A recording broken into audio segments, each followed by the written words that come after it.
If you need to replace the rear brake pads on a Mercedes 2015 and newer with electronic parking brakes, you need to place the parking brakes in service position.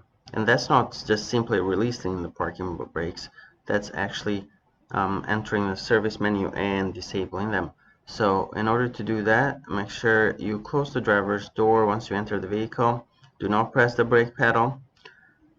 Press start one time. The instrument cluster will power up. So this is position 1. And then you want to display miles on the instrument cluster. Press and hold OK, and also the phone button, hold them for a couple of seconds. And this will allow you to enter the service menu. You can see here brake pad, replace. You want to scroll down and you hit OK there.